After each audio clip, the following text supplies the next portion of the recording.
Yes, welcome back, ladies and gentlemen. It is another From the Rudy Volt conversation today. I'm just going to go ahead and just stand over here. So, I want to show you guys some of the data, and we're going to discuss a little bit more in depth on the From the Volt thing. It's been about another week or so. Everyone seems a little calm and over it. Old news. Thumbs down button is thumbs down button still broken.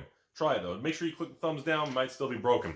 Today we're talking about From the Volt pricing and stuff. So, when I started doing the analysis on these items, I was very intrigued, and I kind of dug down the rabbit hole and kept going. And so, what's very interesting here is let's start with an interesting fact. Right at the beginning, From the Vault, 2008, From the Vault Dragons was actually the first release from the Vault. Everybody, the Dragons, I know, right?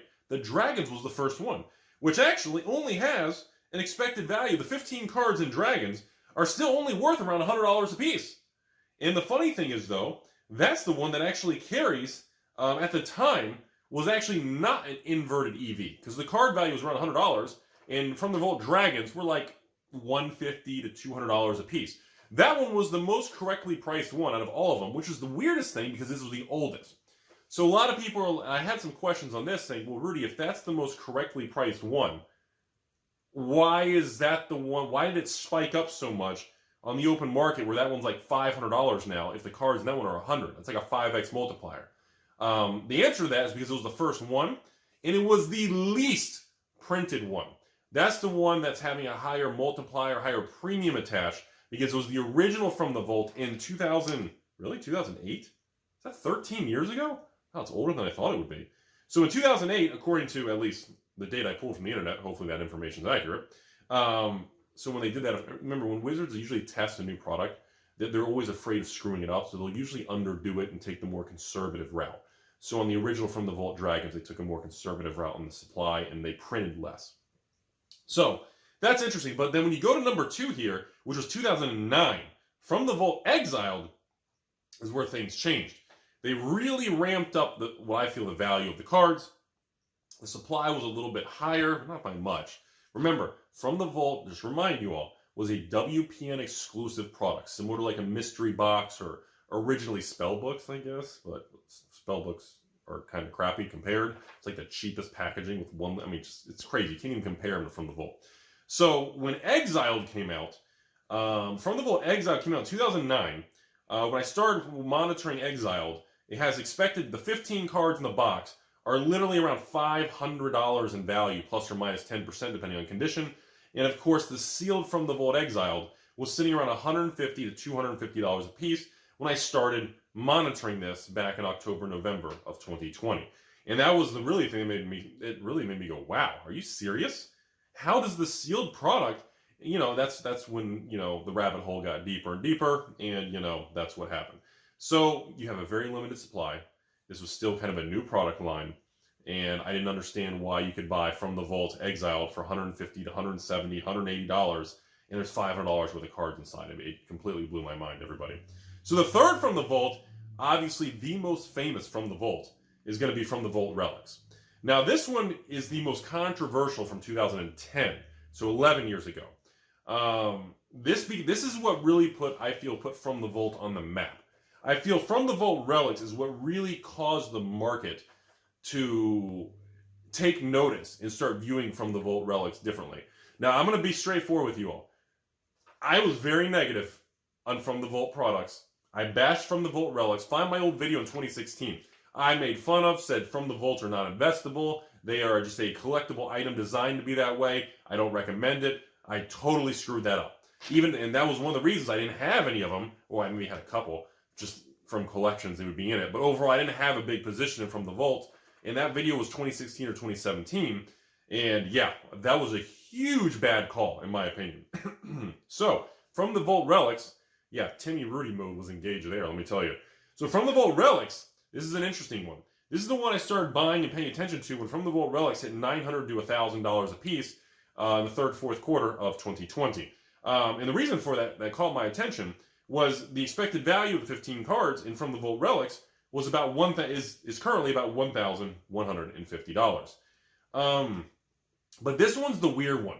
This is the one that actually caused Wizards to make an amendment to the reserve list to close the loophole of redoing a reserve list card in a foily promotional version. This is the one that caused a lot of controversy and really made From the Vaults famous. And a lot of people don't realize it's not just about like Mox Diamond. The Karn in the set, you have Memory Jar, you have a lot of other cards. It's not just about the Mox Diamond From the Vault Relics. It was a very interesting product. It has a very strong future based on what I see things now. I do believe From the Vault Relics will continue to hold its price and move forward. And I know it's goofy and I know it's stupid sounding, everybody, but I actually believe From the Vault Relics are actually going to become $2,000, $3,000, $4,000, $5,000 for a brand new factory sealed From the Vault Relics. And of course, friendly reminder, everybody, From the Vaults do not have an outer factory seal. There's no Wizards wrapping, but when you open it, if you're going to buy or deal in these products, always open the package and verify the cards inside have the clear wrapping with the red striped tab on it. Make sure it has that seal and you have that custom special 20-sided die also in the packaging. That's the most important. Yeah, so this is really where I got interested. So here we go, From the Vault Legends, which is the fourth one in 2011 when it was released. This was actually the one that originally really caught my attention. This is actually where it started, remember? Because this is the one where I started noticing them on eBay for $120 a piece, and the cards had an estimated value, the 15 cards in brand new minty condition, of $300 a piece. 3x. So the arbitrage, you could buy the sealed product for 33 cents in the dollar. If you opened it, you 3x your money. The 33 would double. It would. I mean, it's stupid. So I don't know. I don't know what the deal is. I don't know how it got this way. I think this is a textbook example of when the market doesn't pay attention. There's a lot of negativity, including myself, towards From the Vault. There's a lot of negativity towards From the Vault because of the modern cards. There's a lot of negativity towards the type of super flashy, polished cardstock and foiling process they use, which makes them super sensitive. Like these cards, if you play with them or handle From the Vault cards, they age like crap. Like you can, like the oils on your hand and literally having them in a stack and holding them and just moving them, damage, scratch the surface, the edge can flake. They are super sensitive condition cards. So, all right, anyways, moving on to the fifth one here. And then we're going to kind of stop there, and I'll take the fancy graphics off. The fifth one, From the Vault Realms 2012. This is the one I really, really liked. Realms, I started paying attention to $120 to $140 a piece. And again, $300 estimated value of the 15 cards in near mint to mint clean condition. I'm emphasizing the condition, folks, so you can buy these cards a lot cheaper in played and damaged condition, because majority of these people who bought them in the last 10 years, most of them were players in the last 10 years, and they opened them, double sleeve them, put them in decks, whatever. But finding the never been touched unopened ones carry a very large premium, in my opinion, because of the sensitivity of the card. So From the Vault Realms, again, oh my god, it's literally a From the Vault based on special lands. I mean, you guys know how I feel about land.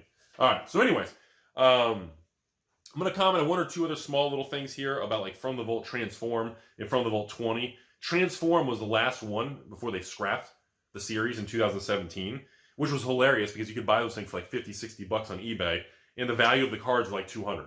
It's goofy, man. And From the Vault 20 was actually, by the way, I want to comment on this before my 10-minute camera blows up and I have to run to the bathroom or something. From the Vault 20 occurred. Remember, this is an interesting quick story for everybody. From the Vault 20 occurred at the boom with Jace the Mind Sculptor, and From the Vault 20 had a huge increase in print run because of the Jace the Mind Sculptor card insert in that. But there's still a lot of other value, not just in Jace. On top of that, because From the Vault 20 boomed so much, From the Vault Annihilation came right after From the Vault 20. And From the Vault Annihilation was deemed garbage compared to From the Vault 20. In addition to the market rejecting From the Vault Annihilation, the print run on the Annihilation From the Vault was like 3-4x the Jace one because of the success of the previous From the Vault. So it created distortion in the supply of the market compared to the other From the Vaults. So that was an interesting development in twist in the supply and in distribution of these products. But at the end of the day, the original 5 From the Vaults, the first 5, these things are so scarce. I can't emphasize to you, an average small WPN approved tournament store was getting like 12 of these things. And that's it. People like me could never order them from distributors. I didn't host tournaments. I don't engage in that. I don't report things to the WPN network. And it's just, the opportunity in these original ones are huge. Even in today's prices. I'm telling you all, it's not.